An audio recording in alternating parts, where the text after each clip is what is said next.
En manchette ce soir, des tirs qui auraient pu mettre la vie d'une famille en danger. Un policier de la région blâmé pour un usage dangereux de son arme.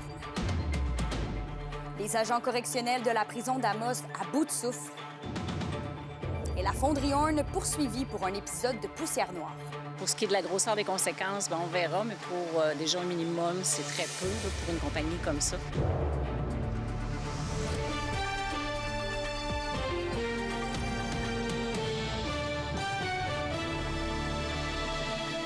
Bonsoir tout le monde, bon lundi soir, je suis très contente de vous retrouver.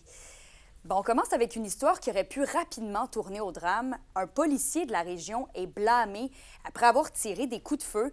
Et Olivier, il aurait pu mettre la vie en danger d'une famille d'Amos. Oui, absolument. C'est ce que conclut le tribunal administratif de déontologie policière dans une décision rendue le 1er août. L'agent Grégory Vézo voulait abattre un orignal qui était blessé à la suite d'une collision et qui rôdait sur une route rurale.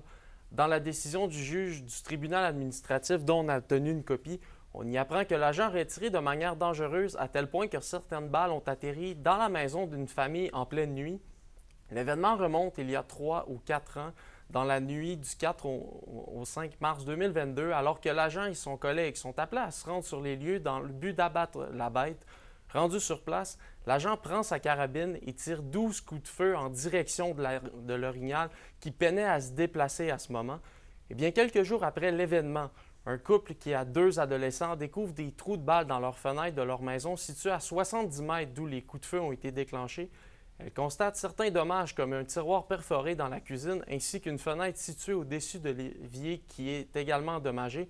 L'enquête démontre que 3 balles au total ont atteint le terrain de la demeure, dont 2 à l'intérieur. Oui, quand même. Et l'enquête confirme que le policier a fait preuve de négligence. Oui, effectivement. Le tribunal a conclu que l'agent Vézo n'a pas respecté les mesures de sécurité qui lui ont été enseignées et n'a pas suivi la procédure de la Sûreté du Québec. La procédure qu'on ne peut pas décrire car elle était caviardée dans le jugement que nous avons reçu. Il faut comprendre que l'agent n'a pas également rempli son rapport complémentaire après son intervention et le remplit seulement que quelques jours après l'événement. Le tribunal affirme que le policier aurait dû s'assurer qu'aucune maison ne se trouvait à l'est de l'orignal. Lorsqu'il a été appelé à témoigner au tribunal l'an dernier, l'agent se disait convaincu que la maison se trouvait à au moins 1 kilomètre, comme il connaissait les lieux et qu'il fallait agir rapidement. Le juge a donc finalement conclu que l'agent a commis 2 infractions, soit une erreur de jugement ainsi que d'un manque de professionnalisme. En terminant, Kémélia, la sanction qui sera imposée à l'agent sera déterminée dans une audience dont la date qui n'est pas encore connue. Merci beaucoup, Olivier. Je vous en prie. Surchargé et à bout de souffle, le centre de détention d'Amos déborde de détenus pendant que les agents, eux, sont en sous-effectif et peinent à suivre. La pression constante pèse lourdement sur leur santé mentale. Élise Tessier nous en dit plus. Derrière les murs du centre de détention d'Amos, une crise profonde se fait sentir. Conçu pour accueillir 220 détenus, l'établissement fonctionne aujourd'hui à pleine capacité avec 280 personnes incarcérées. Pour les surveiller, des agents correctionnels qui se disent épuisés et en nombre réduit, poussés au bout de leurs limites, alors que 25 d'entre eux seraient actuellement en arrêt maladie. Selon des informations recueillies par des sources anonymes qui n'ont pas voulu témoigner devant la caméra par crainte de représailles de leur employeur, 60 % d'entre eux travailleraient jusqu'à 80 heures par semaine. Appelés durant leur congé et soumis au système d'ancienneté, certains se voient désormais suspendus lorsqu'ils refusent leur temps supplémentaire, comme en témoigne cette lettre disciplinaire qui nous a été transmise. Selon les témoignages, le personnel serait aussi menacé de congédiement. Ces lettres serviraient de leçon pour l'ensemble du réseau et nos sources évoquent donc un régime de terreur. Malgré tout, plusieurs nous confient rester en poste par solidarité avec leurs collègues, mais nous affirment que leur santé mentale se dégrade et que les risques de sécurité augmentent. Le climat rapporté se passe au même moment que les négociations pour le renouvellement de la convention collective stagnent avec le gouvernement. Le syndicat des agents de la paix en service correctionnel du Québec, affilié à la CSN, n'a pas répondu aux demandes d'entrevue. Quant au ministère de la Sécurité publique qui gère la prison d'Amos, aucune réaction n'a encore été fournie. Élise Tessier, RNC Nouvelles, Amos. À Rouyn-Noranda, maintenant, plusieurs citoyens se rappelleront l'épisode de poussière noire en mars 2023 provenant de la fonderie Horn. Eh bien, plus de 2 ans plus tard, Glencore Canada reçoit une accusation du directeur des poursuites criminelles et pénales dans ce dossier. Un reportage de William Maillé. Si elle est reconnue coupable, Glencore Canada est passible d'une amende minimale de 30 000 $ pour le rejet de poussière de concentré de cuivre provenant de la fonderie Horn. Entreposée à l'extérieur, des rafales de vent avaient soulevé la poussière contenant notamment de l'arsenic, du cadmium, du nickel et du plomb. C'est rassurant que le gouvernement fasse sa job, là, que le ministère de l'Environnement, qu'il y ait des conséquences qui s'appliquent. Pour ce qui est de la grosseur des conséquences, on verra, mais pour déjà un minimum, c'est très peu là, pour une compagnie comme ça. Du concentré puis du résidu minier avait été emporté sur des terrains aux abords des parcs à résidus, mais aussi sur le quartier Notre-Dame, notamment dans la cour d'école. Nos enfants ont joué dans cette neige-là, ils en ont possiblement mangé. Un test effectué sur l'un des échantillons de cette poussière révélait une concentration en arsenic 137 fois plus élevée que la norme québécoise en matière de contamination de sol. Le comité Maire au front souhaite donc que la conséquence soit proportionnelle à l'ampleur des répercussions et de l'entreprise. Sans quoi, le montant qui sera défrayé sera davantage un permis de polluer qu'une amende là, pour une infraction. Puis ça, on espère que le juge en tiendra compte. À la suite de l'enquête effectuée, le ministère de l'Environnement explique sa décision en disant que la présence de ce contaminant dans l'environnement est susceptible de porter atteinte à la vie, à la santé, à la sécurité, au bien-être ou au confort de l'être humain. De plus, il peut causer des dommages ou porter atteinte à la qualité de l'environnement, aux écosystèmes, aux espèces vivantes ou aux biens. C'est arrivé l'hiver, donc là, on pouvait voir ce qui se passait, mais tu sais, ça peut arriver n'importe où, n'importe quand, là, tu sais, ça pourrait être aujourd'hui. Puis si cette poussière noire-là, sur la pelouse, on ne la verrait pas. Alors, je pense que c'est super important que les mesures soient prises puis qu'il y ait des conséquences. La fonderie Horn a ajouté un dôme en 2025 pour entreposer le concentré de cuivre, mais plusieurs groupes s'inquiètent tout de même qu'un incident du genre survienne de nouveau. Ces concentrés-là devraient être tous sous dôme, sous une toile ou en tout cas protégés par un dôme, fait qu'ils ne devraient pas avoir d'emportement comme ça. Ce serait réellement important que le gouvernement exige dès maintenant des mesures pour éviter que cette situation-là se reproduise encore parce que l'érosion éolienne, là, il est susceptible d'en avoir tout le temps. Étant donné que le processus judiciaire est toujours en cours, Glencore n'a pas souhaité commenter davantage le dossier. L'entreprise a toutefois rappelé les centaines de milliers de dollars qu'elle avait investis dans le nettoyage. William Maillé, RNC Nouvelles, Rouyn-Noranda.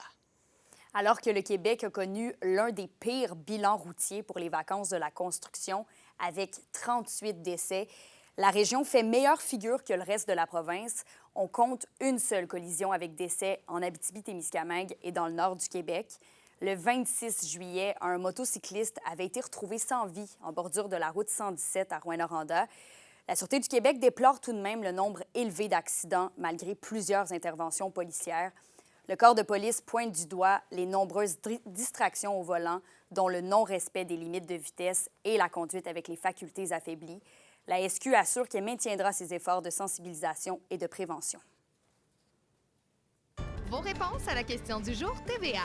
Une présentation de la Clinique infirmière Nord-Ouest présente partout dans la région. Nous vous offrons des consultations rapides avec des infirmières et infirmières praticiennes spécialisées. En nouveauté, le service de téléconsultation. Et à la question du jour, on vous demandait « Avez-vous remarqué des comportements dangereux sur la route dans les dernières semaines? » Vous avez répondu « Oui » à 83 %. Et c'est officiel, la course à la vie CIBC, qui vient en aide aux femmes touchées par le cancer du sein, est de retour cet automne à Val-d'Or. Les résidents de la région vont pouvoir prendre part à une course ou une marche de 1 ou 5 km. La période d'inscription en vue du 5 octobre est commencée. Entre-temps, les personnes intéressées peuvent amasser seules ou en groupe des dons.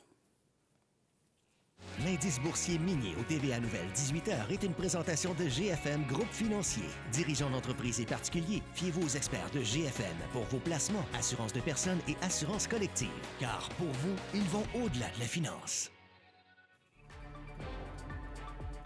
Réal V. Benoît, chanteur originaire de l'Abitibi-Témiscamingue, nous a quittés vendredi dernier. Dans la chronique culturelle, son ancien agent lui rend hommage. C'est à ne pas manquer.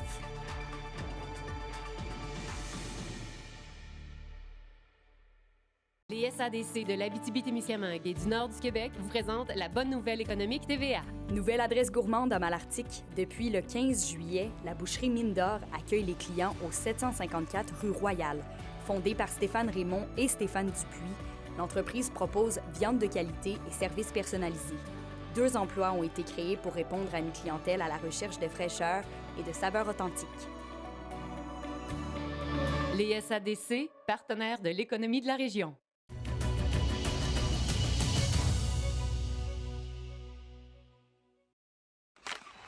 Tu veux faire ça? Ça? Ça? Entraîne-toi! Location MSN de Val-d'Or. Fier partenaire des Foreurs de Val-d'Or depuis 20 ans et fier commanditaire de la chronique culturelle.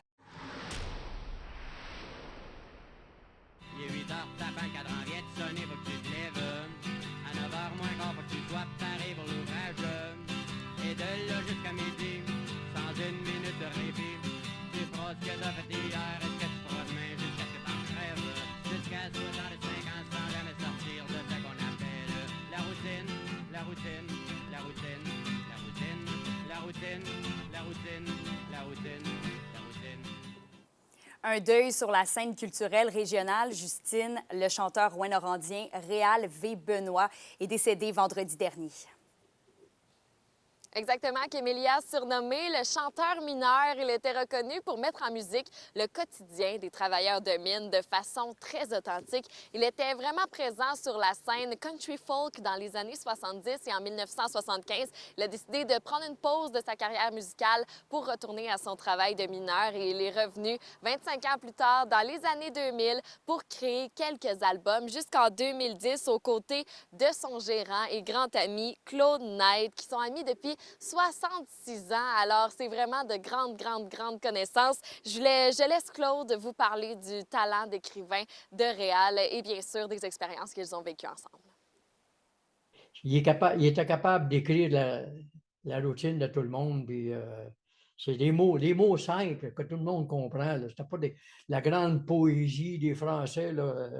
C'est de la poésie de l'Abitibi, puis on le comprend quand il parle Réal. On a passé 10 ans à faire la route, à faire des spectacles. Il a monté un spectacle avec lui, puis il y avait des chansons, il y en avait des chansons. On a fait des disques, je crois qu'on a fait ensemble, on a fait 5 disques ensemble. On a eu 2 nominations à la disque. Et puis, il était tellement fier de ça. Mais de ce qui était le plus fier, c'était de faire le Théâtre du Cuivre.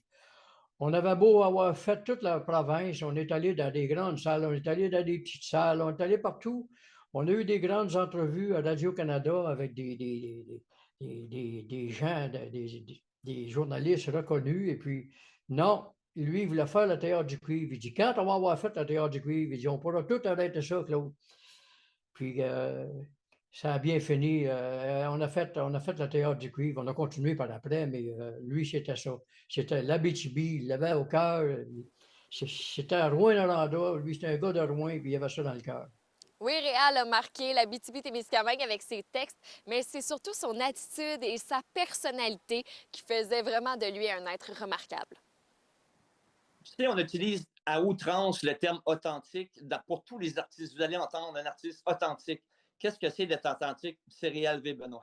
C'est Richard Desjardins à ses débuts. C'est ceux et celles qui chantent, pour raconter, surtout raconter et partager, et non pas pour tout le star système qui est à l'arrière. Et c'était Réal V. Benoît. C'est un gars qui a juste voulu chanter des chansons. Être une grande vedette, je ne le crois pas. L'univers ne lui appartenait pas de toute façon, cet univers-là, du vedettariat, même si quand il a passé à Alice Payette, et quand il a passé à la télévision nationale et tout ça, il était un peu surpris, mais c'est pas ce qu'il recherchait. Il cherchait juste simplement à livrer ses textes. Il a été encore applaudi jusqu'en 2011, je crois. Le Fred Fortin, il avait donné une belle chance. Là. Fred qui vraiment a joué un rôle important aussi dans les dernières 10 années de sa carrière. Richard Desjardins, sa popularité, sa façon de chanter, j'ai toujours un peu considéré qu'il y avait un petit héritage de Réal V. Benoît, de chanter de façon un peu baveuse certains textes et de dire la vérité sur ce qu'un mineur était, même si ce n'était pas un mineur de sous-terre, il l'a fait un peu, mais mineur de bureau, mineur, l'univers en tant que tel, c'est intéressant ce qui a amené Réal V. Benoît. Bien sûr, on offre nos sympathies à la famille et aux amis de Réal V. Benoît. Et à la maison, je vous invite ce soir à aller écouter sa musique, découvrir ou redécouvrir les textes marquants de Réal V. Benoît. Les athlètes de l'Abitibi-Témiscamingue ont brillé aux Jeux du Québec qui se sont terminés samedi. Après la pause, on parle avec Léon Lemire qui a gagné 2 médailles d'or en natation.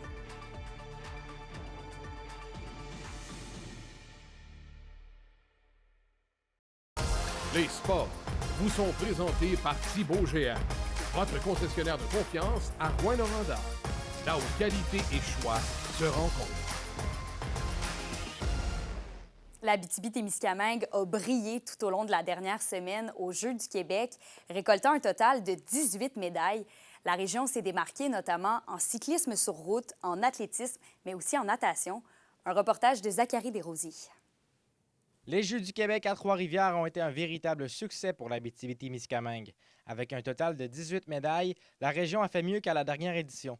Une progression notable qui réjouit la délégation, selon son chef Jérémy Grégoire. Mission accomplie, selon moi, que ce soit pour les performances, le nombre de médailles, que le plaisir qui est au rendez-vous, l'accueil du comité organisateur de Trois-Rivières, c'est vraiment là, dans l'ensemble une très belle finale. Nous, on est super fiers de nos athlètes, on est très contents aussi que nos entraîneurs accompagnateurs ont mis beaucoup d'énergie, du temps pour les encadrer, puis même notre gang de bénévoles à nous, l'équipe de mission, là, vraiment une superbe équipe. Fait que, vraiment, dans l'ensemble, là, on est très, très satisfaits de la finale.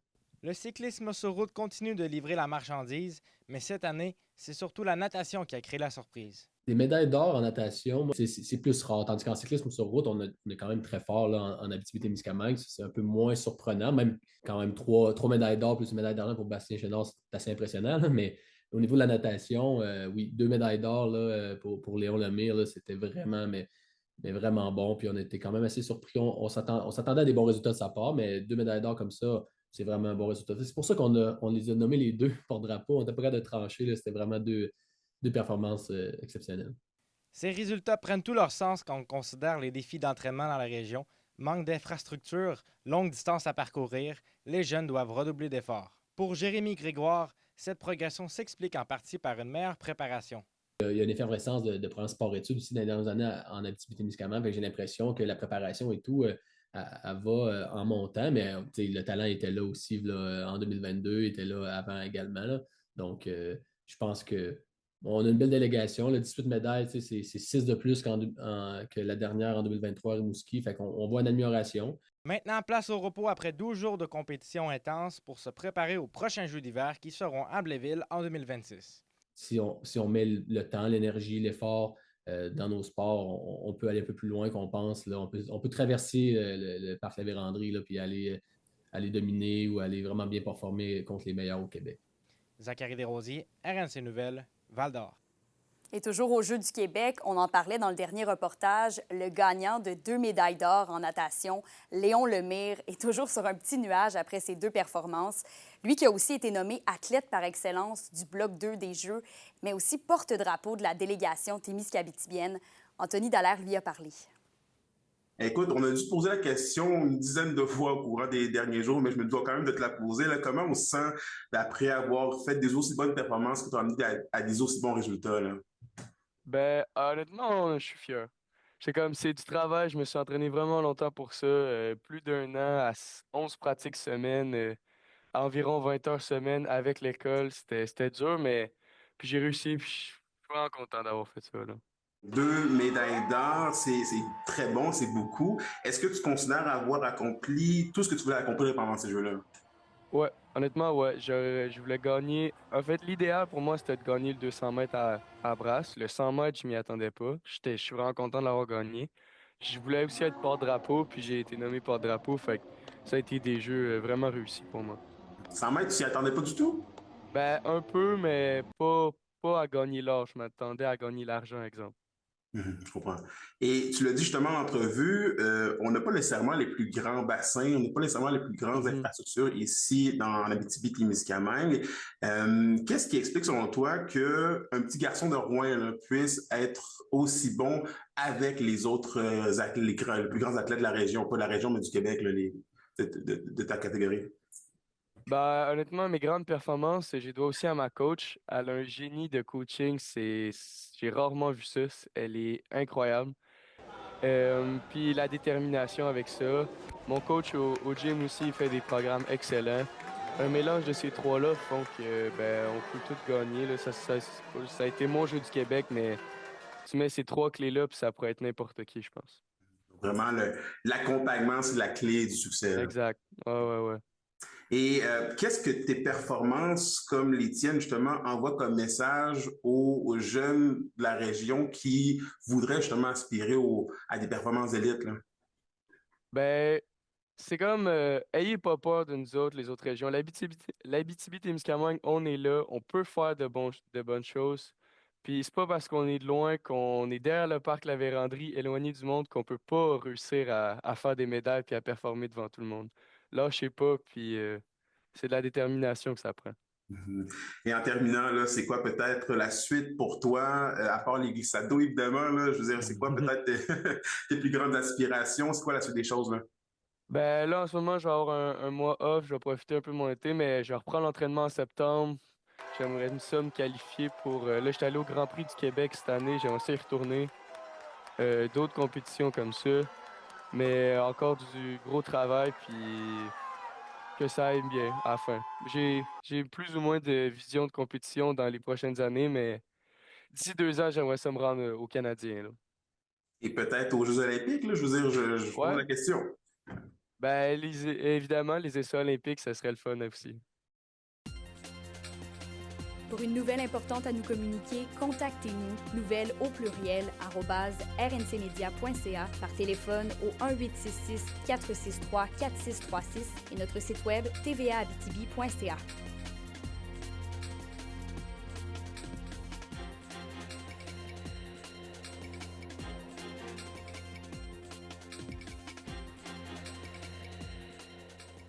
La météo, une présentation de Nicole Auto de la Sarre, la capitale du pick-up. Où vous y trouverez toujours le meilleur choix, toujours le meilleur prix. C'est une belle semaine qui nous attend à la météo, Justine. Ah oui, Émilia, on manquera pas de soleil dans les prochains jours. Dès ce soir et cette nuit, on aura seulement quelques nuages dans le ciel en Abitibi avec un minimum de 8 degrés. Il va y avoir un petit peu de brouillard qui va se former au courant de la nuit. Ce sera assez semblable du côté du Témiscamingue, sauf que ce sera un petit peu plus chaud avec un minimum de 12 degrés. Demain, sur l'ensemble du territoire, le soleil sera présent avec un maximum de 24. Alors, ce sera une belle journée chaude. Tant mieux si vous êtes en vacances, vous allez pouvoir en profiter. Et en aperçu pour mercredi, et oui, le soleil sera encore des nôtres avec un maximum de 28 du côté de l'Abitibi et de 26 du côté du Témiscamingue. Alors, ce sera une journée encore plus chaude. Ça va être chaud comme ça toute la semaine. C'est ça qu'on veut. Sortez la crème solaire là, cette semaine. On profite du soleil à 100 %. Oui, clairement. Merci, Justine. Donc voilà, c'est complet pour ce soir. Merci d'avoir été avec nous pour ce bulletin d'information. On se retrouve demain. Passez une excellente soirée.